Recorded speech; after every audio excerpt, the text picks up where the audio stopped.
Assalamualaikum warahmatullahi wabarakatuh. Halo semua para pemirsa sekalian. Berjumpa kembali di channel YouTube yang selalu memberikan informasi dan edukasi mengenai perawatan luka.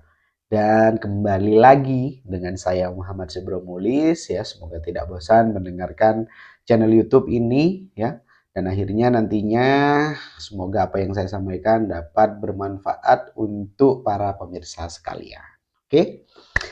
Seperti apa yang saya janjikan kemarin, ya, di video sebelumnya saya membahas mengenai fase penyembuhan luka dan erat kaitannya dengan yang namanya luka akut maupun luka kronis.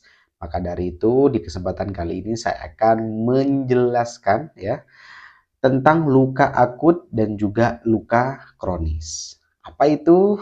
Ini dia penjelasannya. Oke.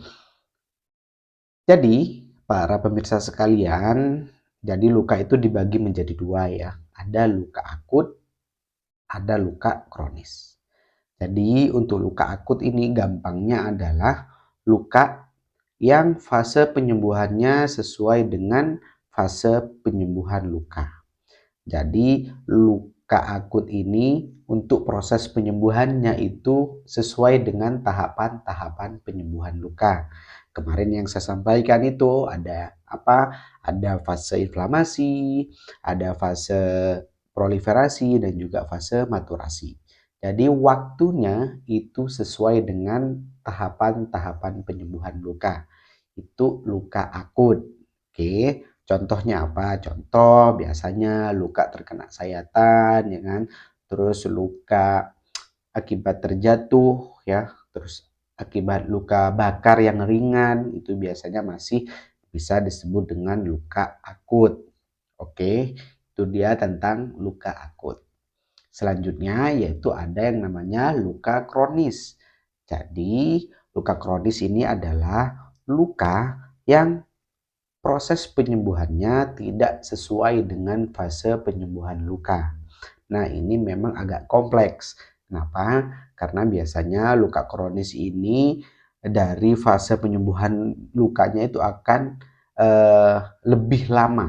Ya, contoh pada pasien-pasien dengan luka diabetes. Ya, biasanya pada luka yang normal fase inflamasinya hanya 0 sampai 5 hari.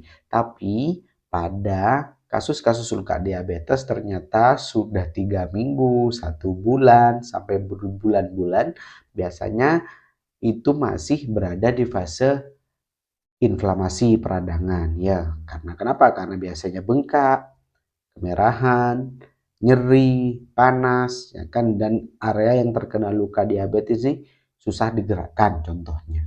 Nah, itu termasuk luka kronis.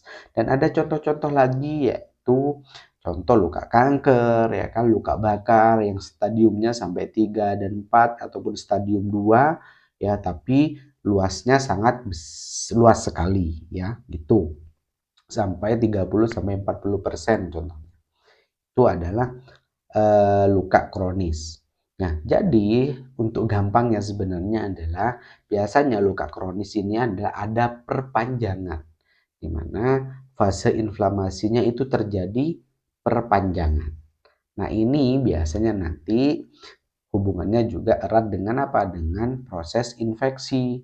Kenapa kok luka kronis ini rentan terhadap infeksi? Karena fase peradangannya dia akan lebih memanjang yang mengakibatkan apa? Mengakibatkan tumbuhnya bakteri ya kan, kuman yang ada di jaringan tersebut sehingga dapat memberikan efek peradangan yang lebih lama. Oke, itu dia mengenai luka kronis. Jadi setelah ini para pemirsa sekalian tidak usah bingung mengenai luka akut dan juga luka kronis. Jadi apabila ada kasus-kasus ya, contoh lagi nih ya, ada contoh kasus luka terkena pisau atau luka jatuh dari motor atau saat main bola ya pada daerah kaki. Ternyata ya luka tersebut sudah 1 minggu tapi masih keluar air, masih bengkak, masih panas dan nyeri. Apakah itu sudah termasuk luka kronis? Ya, jawabannya adalah iya. Oke. Jadi, luka akut bisa saja menjadi luka kronis apabila penanganannya kurang tepat sehingga terjadi masa perpanjangan di fase inflamasinya. Oke, itu dia yang saya tekankan. Jadi, luka akut bisa jadi luka kronis kalau penanganannya kurang tepat ya. Jadi cara perawatannya ya, jadi saran saya memang harus segera dibawa ke fasilitas kesehatan agar apa? Agar dapat mendapatkan pelayanan ataupun perawatan yang terbaik.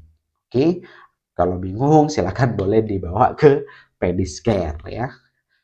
Oke, itu dia ya penjelasan saya mengenai luka akut dan juga luka kronis. Semoga tidak bingung ya sehingga nantinya masih ternyata luka ini termasuk luka akut ya. Oh, ternyata ini termasuk luka kronis ya gitu ya.